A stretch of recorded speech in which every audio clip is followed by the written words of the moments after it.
Bonjour, bienvenue sur la mer internet, je suis le Corsaire.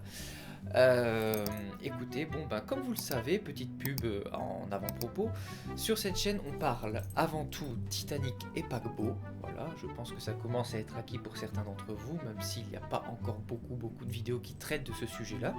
Mais je me disais qu'il serait peut-être intéressant, à mon sens, que la chaîne prenne une direction un petit peu autre vers un hobby qui m'est complètement personnel mais qui n'est pas forcément très vendeur sur YouTube, on va pas se le cacher. C'est la maquette. Comme peut-être certains d'entre vous le remarqueront derrière moi, je suis maquettiste complètement amateur, comme j'aime bien le dire, sur le Titanic et à mes heures perdues. Et récemment, eh bien, il se trouve que j'ai fait une petite acquisition à un prix somme toute extrêmement dérisoire quand on connaît le marché de cette maquette. Et la maquette en question, c'est le RMS Lusitania à l'échelle 1/350. Cette maquette a été éditée, il me semble, en 1998 pour les Français, en 1998 pour les Belges comme moi. Par contre, je ne sais pas s'il y a la date. Dessus, je vais très rapidement regarder. Normalement, il doit y avoir la date, hein. C'est obligé. Made in Japan, évidemment. Il n'y a pas la date. Ok, si je trouve la date, je vous la montrerai. Mais en attendant, je suis à peu près sûr de ce que je dis, c'est 1998. Donc cette maquette doit faire à peu près 60 à 70 cm en longueur. Alors il faut savoir que le Lusitania mesurait de 239 mètres. Bon, on va arrondir à 240. Ce qui nous donne en termes d'échelle... 12 seconds later. Alors là, je viens de checker, ça nous donne 68 cm très précisément. Donc cette maquette fait 68 cm. La boîte est vraiment dans un état absolument clinique, à l'exception de, ici il y a une petite déchirure. Alors j'ai eu beaucoup de chance parce que cette maquette, je l'ai achetée sur Vinted pour la modique somme de 70 €. C'est ça qui est incroyable, effectivement. 70 €. À savoir que sur le marché, cette maquette se vend en moyenne, si vous allez sur eBay, là où vous en trouverez le plus, cette maquette se vend entre 260 et 300 balles. Combien? Donc elle est très chère. Donc vraiment là j'ai fait un coup du siècle en ce qui concerne cette maquette. Du coup on va déballer ça. En ce qui concerne les illustrations, c'est un petit peu du classique. Ici vous avez la maquette entre guillemets finie avec les matériaux que l'on a déjà de base dans la maquette, sans rajout de photos découpe pour les rambardes, ou alors même sans rajout de quoi que ce soit d'autre. Il n'y a rien que ce qu'il y a dans cette maquette sur les illustrations que vous pouvez voir ici. Et on peut même voir, c'est assez intéressant, que la maquette à l'époque, vous pouvez le voir là, coûtait, on peut le voir ici, la maquette coûtait 816 francs. Ça c'est intéressant. Je ne sais pas du tout, ça équivaut à combien en euros? 124 €. Ça fait beaucoup d'euros. On va déballer ça. Hop là. Et je vais même me permettre de mettre la maquette comme ça. Ça fera une très jolie illustration pour vous. Ah, ça c'est gentil. Donc ici, il faut savoir que je ne l'ai pas encore déballé. Je viens de la recevoir. J'étais la chercher ici à mon point relais à l'instant. Donc là, je découvre vraiment comme vous ce qu'il y a à l'intérieur. Ici, la notice, on regardera ça plus tard. Ça, c'est... ça, je ne sais pas ce que c'est, je crois qu'on s'en fout. Ici, nous avons les premières pièces de pont. Attendez, ça par contre, c'est un truc de fou furieux. Regardez un petit peu, ici. Regardez. Cette maquette est encore agrafée. Et on voit que ce n'est pas sur-agrafé, hein. Il n'y a pas d'autre trou. Ce paquet, ça fait plus de 30 ans qu'il est enfermé et que personne ne l'a ouvert jusqu'à aujourd'hui. C'est vraiment un truc de fou. Donc ici on peut voir qu'il y a le système de maintien pour mettre la maquette définitivement sur le socle. J'écoute. Nous avons ici les encres. J'écoute. Les hélices. Ouais, bah écoutez, tout a l'air dans un parfait état. Alors, comme cette maquette est quand même assez ancienne, il se peut qu'il y ait des pièces de moulure qui ne soient franchement pas très bien faites. Mais jusqu'à présent, en toute honnêteté, regardez-moi quand même, c'est très détaillé. Hein. C'est quand même assez détaillé. Donc voilà, donc ici nous avons les deux parties du Lusitania. Et c'est... Waouh, c'est quand même assez massive. Ah, je la voyais pas si grande. Enfin, 68 cm. Je la voyais vraiment pas si grande. Premier degré. Bon bah, titre, hein. Et on peut voir quand même que le système, parce que ça c'est moulé par un système d'injection, on peut voir que c'est quand même très détaillé. Hein. Regardez un petit peu le nombre de détails. Les portes. T'as pas compris. Je suis la porte. Alors on ne voit pas les rivets. Elle est quand même très détaillée. Hein. Je suis vraiment très surpris. Ouais, ici, bon, là, comme souvent sur ce genre de maquette, au niveau du pont de poupe, ça manque de détails. C'est pareil, hein, même sur la maquette Trumpeter, à l'échelle 1/200 du Titanic. Si vous regardez le surplomb de la poupe, à ce niveau-ci, les plaques ne sont pas imprimées correctement aussi.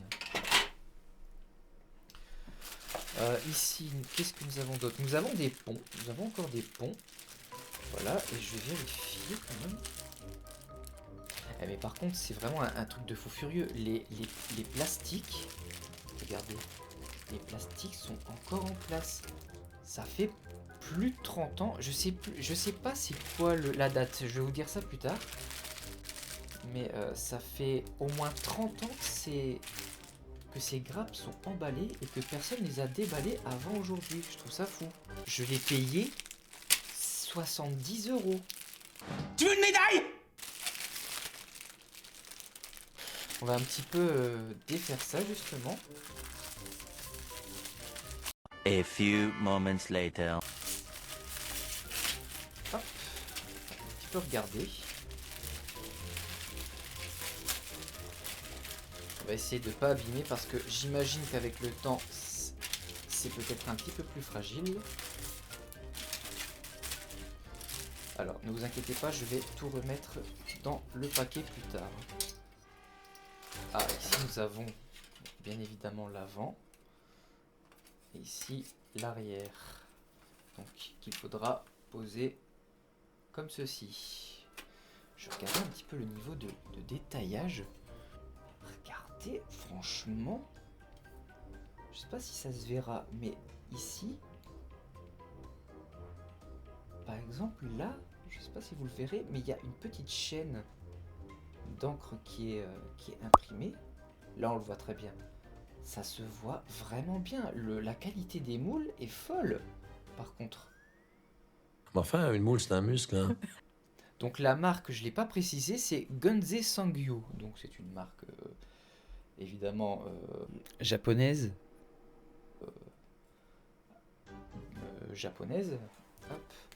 Par contre, quelque chose que je ne comprends pas, c'est pourquoi avoir moulé ça dans cette couleur-ci et pourquoi avoir moulé les ponts supérieurs dans cette couleur-là. Parce que ça, sous la peinture, ça va se voir. Hein. Ça, je vous garantis que sous la peinture, ça va se voir. Ah, c'est vraiment de très bonne facture. 70 €. Je suis vraiment très surpris. Sincèrement. Là, on a encore un énorme paquet avec toutes les grappes contenant les moteurs, les cabestans, les canaux de sauvetage. Ici, on peut même voir qu'il y a le gouvernail. Ah, les cheminées, ça c'est l'une des parties les plus satisfaisantes à faire parce que c'est ça qui va donner toute son allure au bateau. Ça me fait vraiment bizarre d'ouvrir un truc qui n'a pas été ouvert depuis 30 ans. Il a suffi que ça arrive chez moi pour que... Allez, pour que son destin soit accompli, on va dire. Je vais essayer de pas abîmer parce que évidemment ça accroche d'un peu partout. Ça me ferait vraiment particulièrement chier de casser quelque chose sur cette maquette. Parce que les pièces sont introuvables, hein, bien sûr. Là ici on peut voir qu'il y a tout plein de bits d'amarrage. Il a dit vite. Ici on peut voir quelques moteurs d'ailleurs qui sont semblables à ceux qu'on peut trouver sur le Titanic d'ailleurs. Sur la maquette du Titanic Revel que j'ai faite à l'échelle 1/400. Vraiment je suis surpris. Alors on voit quand même que c'est pas complètement net. Si on met bien à la lumière on peut voir que le moulage est pas complètement précis, mais quand même. Regardez par exemple, juste ça, regardez. Ici, regardez, on peut voir parfaitement les portes, l'encadrement des portes, la moulure des portes. Tu ne sais pas à qui tu parles, alors laisse-moi t'expliquer. J'ai un business de porte côté en bourse. L'encadrement des fenêtres, ainsi que le système d'éclairage. C'est... Je suis très surpris pour une maquette de cet âge-là. Ah oui, donc là nous avons tous les rambardes. Alors, petit spoiler alert, je ne vais pas les utiliser. J'ai déjà prévu le coup, j'ai acheté de la photo découpe à l'échelle 1/350, pardon, qui ira sur le Lusitania. Alors, c'est de la photo découpe normalement qui est faite pour aller sur le Titanic de chez Minicraft à l'échelle 1/350, mais ça ira tout aussi bien pour cette maquette-là. Je vous raconte pas à quel point le rendu final sera... Vraiment. Donc ici encore d'autres grappes où l'on peut voir. Donc ça ce sont les superstructures du navire. Je zoome un petit peu pour vous montrer, mais regardez un petit peu. Ici on voit parfaitement l'encadrement de la porte, des fenêtres, la petite lumière ici au-dessus. Et en haut là... Enfin, c'est incroyable. Ici, l'échelle qui ressort parfaitement bien. Enfin, sincèrement, il y a matière pour faire quelque chose de vraiment génial. Alors, cette maquette, d'après ma petite estimation en loose dé, Ouais.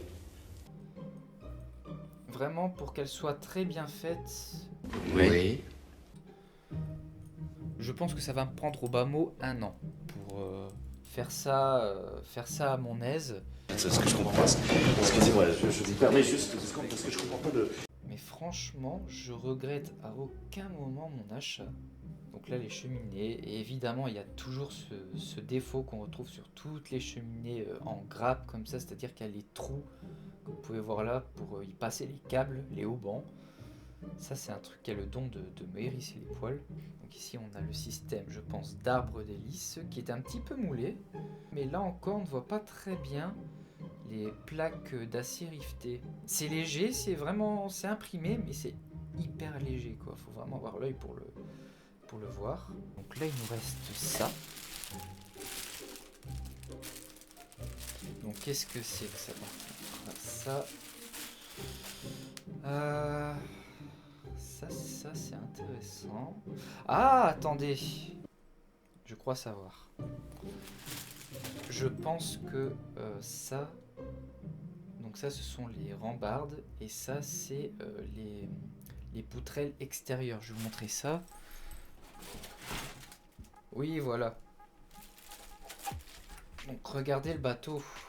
Ici, les deuxièmes classes. La partie consacrée aux deuxièmes classes. Et bien en fait, ce que l'on voit à l'extérieur, et bien c'est ça. Tu es sûr? Ouais, ça doit être ça. D'accord. Ok, très bien. Et alors j'imagine que ça fait également partie... Ouais, ici on voit même la partie extérieure, un petit peu en demi-lune, ici.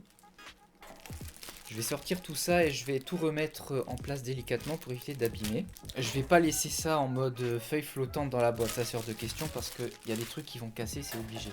Et donc ici, il nous reste ceci. Alors ça, c'est le socle sur lequel notre bateau va reposer. Donc c'est du plastique, hein, c'est tout ce qu'il y a de plus con, c'est du plastique qui imite le bois. Et d'ailleurs, même en toute honnêteté, ça imite vraiment parfaitement bien le bois, je trouve. Quand on regarde comme ça et qu'on fait pas trop attention, même en vidéo, je trouve, ça imite vraiment bien l'aspect du bois, mais c'est du bête plastique.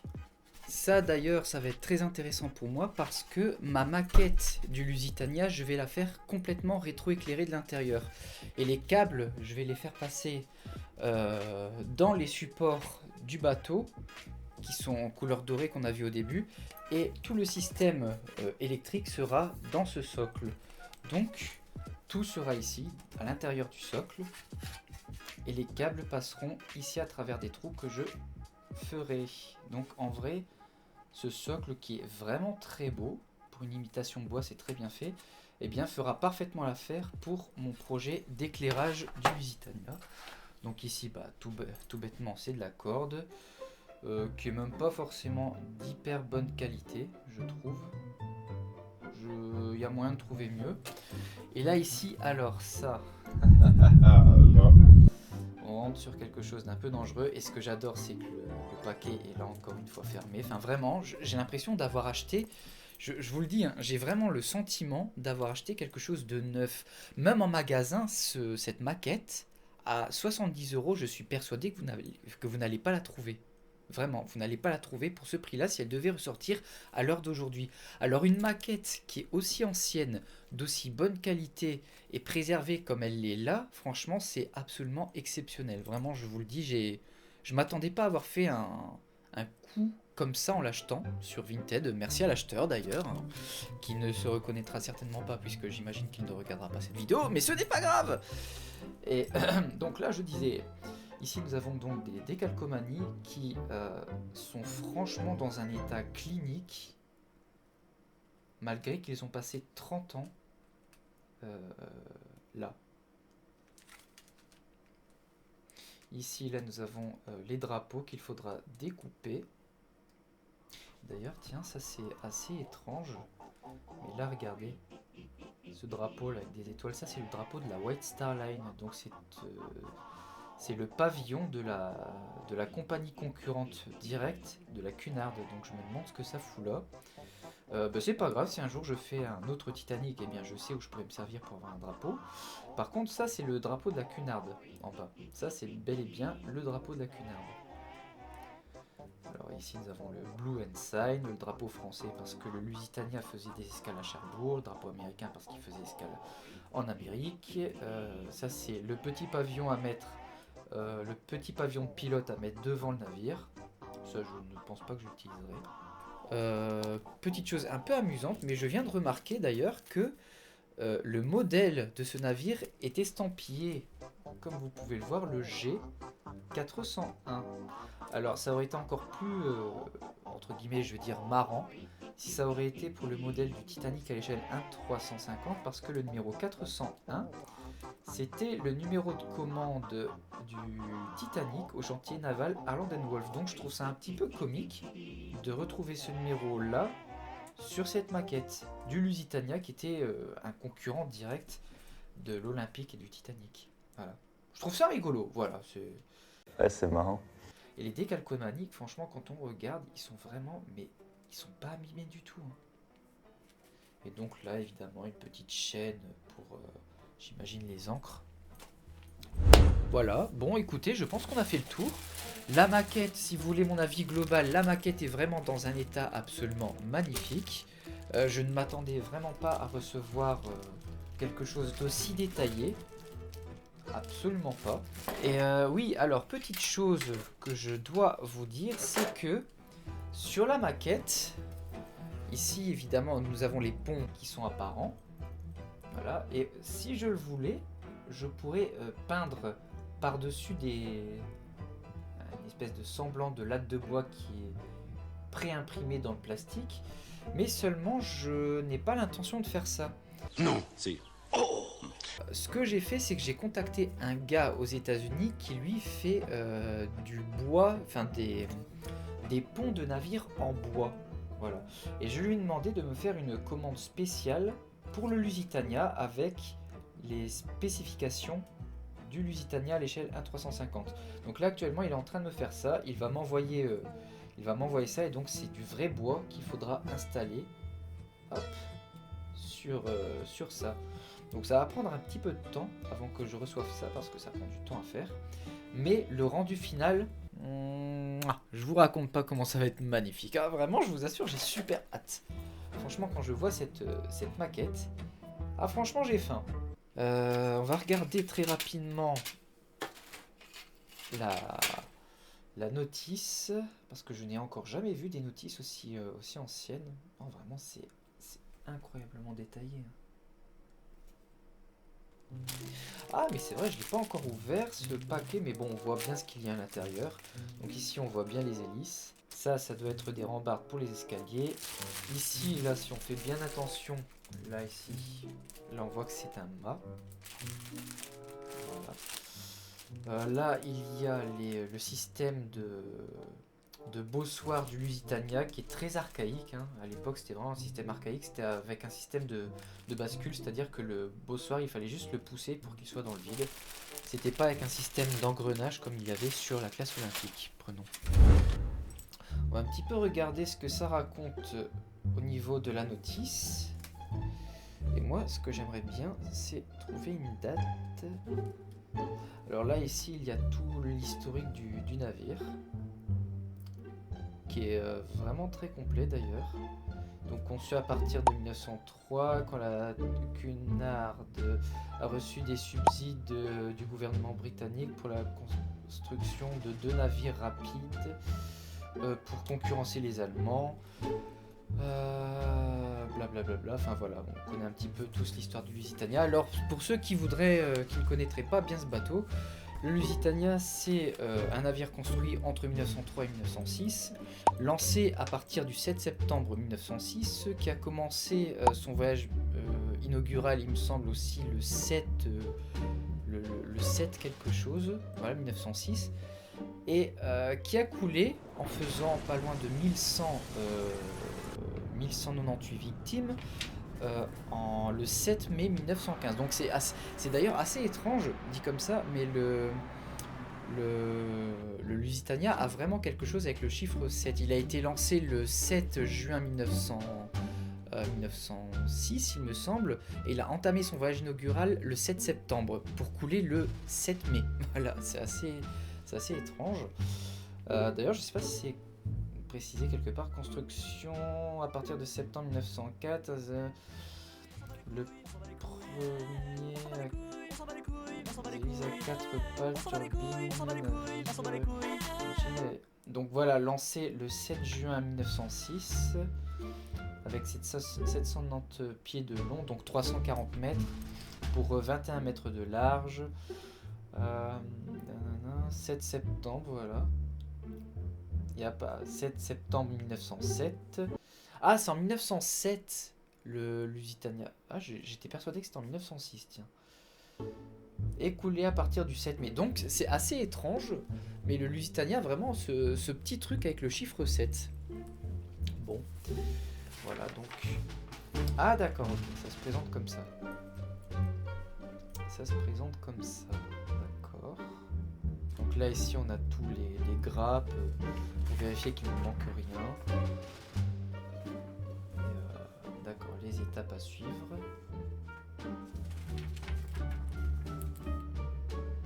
C'est fou comment c'est vraiment différent des notices révèlent qui sont hyper simplifiées. Là vraiment tu as une myriade d'informations quand tu regardes sur chaque case. Tu as vraiment une myriade d'informations sur la couleur, le numéro de grappe, le numéro de pièce, etc. Tout mis en même temps. C'est un peu assommant d'informations, je trouve. Après, c'est peut-être moi qui n'ai juste pas l'habitude. C'est cela, oui.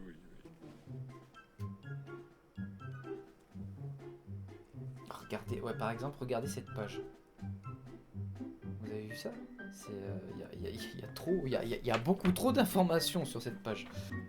D'accord, ouais, donc... Oui. Donc, je vous assure qu'à la fin, avec la photo découpe en guise de barrière et le plancher en bois que je vais installer, il va être absolument vraiment magnifique. J'ai vraiment hâte de le voir terminé. Et là encore c'est curieux, mais il n'y a pas la date d'édition. Mais je suis presque sûr quand je vous dis que c'est 1998, 1998 ou alors 1993 ou 1994, c'est quelque chose comme ça. Après vérification, il s'avère que c'est bien 1994. Je sais pas ce que je foutais en bas. On va faire quelque chose qui est un petit peu satisfaisant. On va déjà assembler les pièces, ces deux pièces-là. Ça c'est assemblé. Là, et ça s'emboîte très très facilement. Très facilement. Mais dis donc, mais cette maquette me plaît vraiment de plus en plus. Donc là, ça se met comme ceci. Voilà, là, il est monté. 68 cm. Comme ma bite. Ça va, j'étais obligé. Repose ce flingue. Pas te blesser.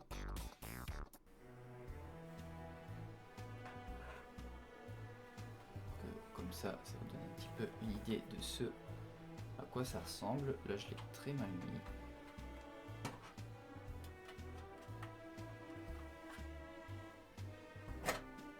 Donc c'est évidemment, on va poncer tous ces petits défauts.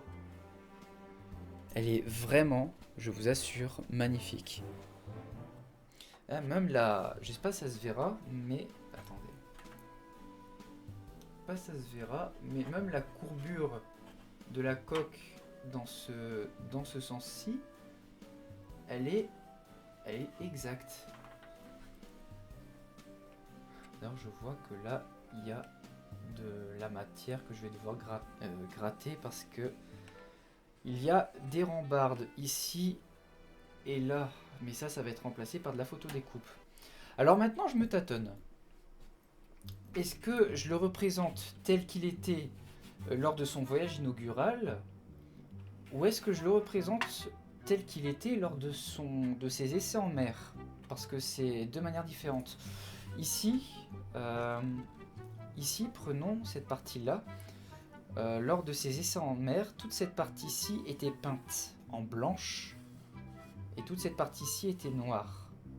Mais lors de son voyage inaugural, toute cette partie-ci était noire. Et je vous avoue qu'à titre personnel, je préfère avec du blanc ici. Je le trouve plus esthétique.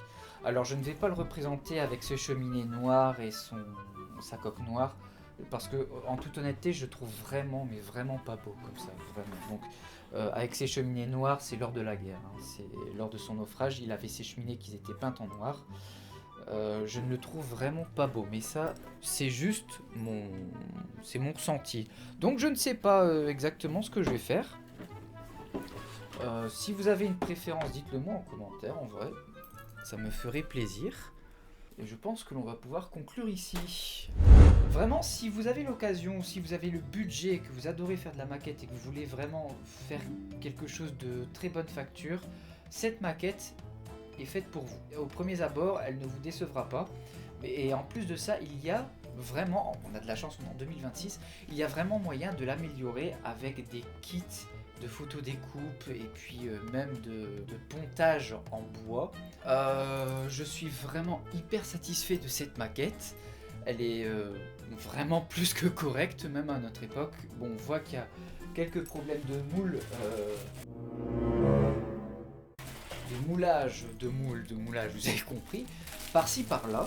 Bon, j'ai vraiment plus que hâte de la commencer pour simplement pour avoir des heures de plaisir à faire le montage, à en apprendre plus sur ce navire qui malheureusement est responsable assez indirectement, hein. Bon voilà, ce navire a été torpillé durant la Première Guerre mondiale et de quelque part même à mon échelle en faisant cette maquette qui sait rendre hommage aux 1198 personnes qui sont mortes à bord. Parce que oui, ce paquebot a coulé très vite, très rapidement, les circonstances du naufrage sont encore extrêmement floues. Et il est même assez peu probable, en réalité, je vous spoil, qu'un jour on ait même le fin mot de cette histoire. Bon, même si on en a quelques gros éléments, mais bon, le fin mot complet avec un point final, je ne sais pas. Je pense que je vais un petit peu orienter ma chaîne assez progressivement vers de la maquette, parce que c'est une véritable passion que j'ai, la maquette, surtout pour les paquebots. Donc je sais pas ce que ça va donner, c'est pas le contenu le plus sexy à faire sur YouTube, mais moi ça me fait kiffer. Donc pourquoi est-ce que je m'en priverais? Voilà. Dites-moi ce que vous avez aimé, ce que vous n'avez pas aimé, comme ça je peux m'améliorer, voilà, toujours avec constructivisme. Soyez constructifs. N'oubliez pas le Saint-Pape de YouTube, partagez, abonnement, pouce, voilà, pouce en l'air, le Saint-Pape de YouTube, comme je l'appelle. Et je vous dis à la prochaine pour une nouvelle vidéo, je ne sais pas sur que, quoi ou qu'est-ce. C'était le Corsaire sur la mer internet. Ciao. Vidéo finie.